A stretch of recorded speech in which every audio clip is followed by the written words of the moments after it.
जरांगेंशी समोरासमोर लढता येईना. हायकोर्टाच्या आडून सरकारने आज खेळ केला.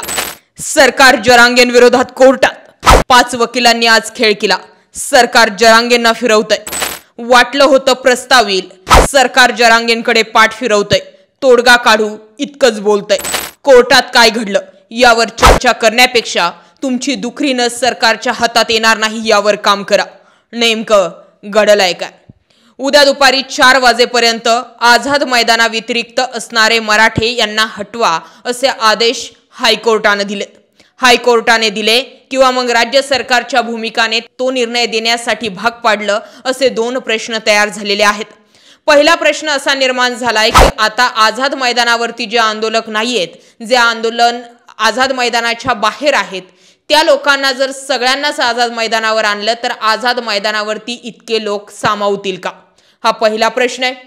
दुसरा प्रश्न असा आहे की आझाद मैदानावर सगळीकडे चिखल झालाय, तिथे आंदोलक बसतील कशी? तिसरा प्रश्न असा आहे की आता मुंबईच्या बाहेरून येणाऱ्या आंदोलकांना वेशीवरच अडवण्याची भूमिका जी आहे ती कोर्टाने घेतली आहे. मग आता जे मराठा आंदोलक मुंबईमध्ये आंदोलन करतायत त्यांची जेवणाची, खाण्याची, पिण्याची व्यवस्था होणार कशी? जिकडून घेता येईल तिकडून आडमुठी भूमिका सरकारनं घेण्याचा आज पुरेपूर प्रयत्न केलाय असं म्हणायला हरकत नाहीये. मुळात आज सकाळीच देवेंद्र फडणवीस यांच्या उपस्थितीत मराठा समाजाच्या मागण्यांवरती एक बैठक पार पडली होती. या बैठकीतून काहीतरी प्रस्ताव हाती येईल या आशेमध्ये मराठा समाज होता. मात्र घडलं वेगळंच. 2-3 तासांनंतर थेट हायकोर्टामध्ये याचिका गेली, ज्यामध्ये राज्य सरकारची भूमिका मांडली गेली. हे उपोषण थांबवा, स्थगित करा अशी भूमिका राज्य सरकारनं घेतली.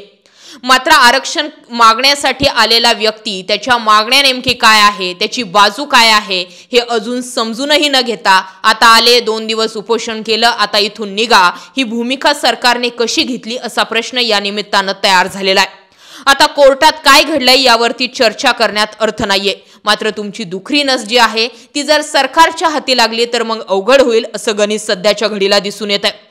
आज हायकोर्टामध्ये गेल्यामुळे जे लोक रस्त्यावर असतील त्यांना आता हायकोर्टानंच सांगितली की त्यांना आझाद मैदानावरती पाठवा, नाहीतर त्यांच्यावरती कारवाई करा. सौम्य स्वरूपाची कारवाई पोलीस करू शकतात असं कोर्टाचं म्हणणं आहे, असंही बोललं जातंय. एकंदरीत जर सगळा विचार केला तर मनोज जरांगेंच्या कानावरती आणखी या गोष्टी गेलेल्या नाहीये. यातून काय पर्याय काढता येईल हे पाहणं गरजेचं आहे. किंवा मग फक्त 5000 मराठेच मुंबईमध्ये ठेवायचे आणि इतरांनी घरी परतायचं, हाही एक मार्ग योग्य तो ठरू शकतो.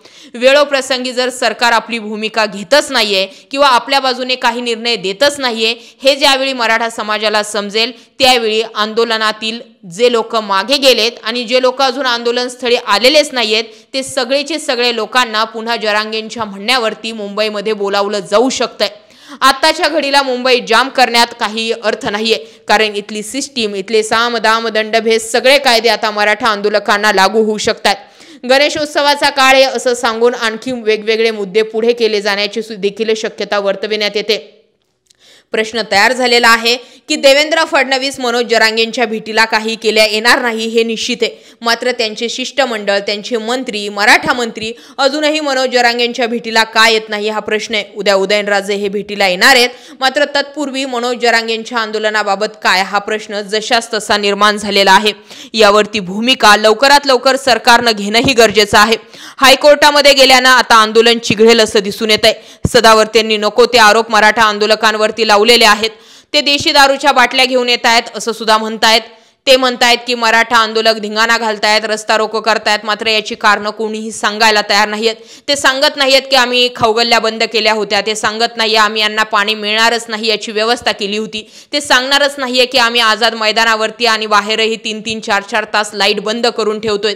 ते सांगायलाच तयार नाहीयेत की आम्ही मराठा आंदोलकांची जेवढी गैरसोय करता येईल तेवढं केलेली आहे आणि म्हणून मराठा आंदोलक रस्त्यावर आलेले आहेत. यावर कोणीही बोलत नाहीये. मात्र आता उद्या 4 वाजेपर्यंत सरकारने, हायकोर्टाने अल्टिमेटम दिलाय की जे आझाद मैदानाच्या बाहेर असणारे आंदोलक आहेत त्यांना हटवा आणि जर शांततेत आम्ही आंदोलन करू अशी हमी जर आम्हाला पुन्हा देत असेल तर आम्ही त्यावर विचार करू असं हायकोर्टानं म्हटलेलं आहे. दरम्यान ठाकरे आणि पवारांनीच आंदोलकांना रसद पुरवली असा आरोप सुद्धा एकीकडून सदावर्ते करतायत आणि दुसरीकडून सुप्रिया सुळे या आंदोलनस्थळी गेल्या त्यावेळी त्यांच्यावर हल्ला झाला, बाटल्या फेकल्या असंही सदावर्ते सांगतायत. जर ठाकरे किंवा पवारच जर मनोज जरांगेंच्या आंदोलनाला रसद पुरवतायत तर मग पवारांच्या लेकीवरती हल्ला कसा करतील हा प्रतिप्रश्न मात्र सदावर्तेंना पडला नाही. कोर्टामध्ये सदावर्ते सांगतायत की उपोषण करतायत, पाण्याचा एक थेंबही मनोज जरांगे घेत नाहीयेत, आमरण उपोषण करणार नाही असं त्यांनी हमीपत्रामध्ये दिलं होतं. मात्र ते आमरण उपोषण करतायत, ते पाण्याचा एकही थेंब घेत नाहीये. कोर्टात बोलणारे हे सदावर्ते कोर्टाच्या बाहेर म्हणतायत की कुणाला माहिती आहे मनोज जरांगे खजूर खातात की अंडे खातात, काय पितात काय खातात म्हणून कोणी बघितलंय. सदावर्तेंची दुटप्पी भूमिका बाहेर एक आणि आत एक ही दिसून आलेली आहे. मात्र आणखी जास्त व्हॅल्यू देऊन त्या व्यक्तीचं महत्त्व वाढायचं नाही, हे सुद्धा मराठा आंदोलकांची भूमिका. याबाबत तुमचं काय मत आहे कमेंट सेक्शनला जरूर व्यक्त व्हा. जय महाराष्ट्र.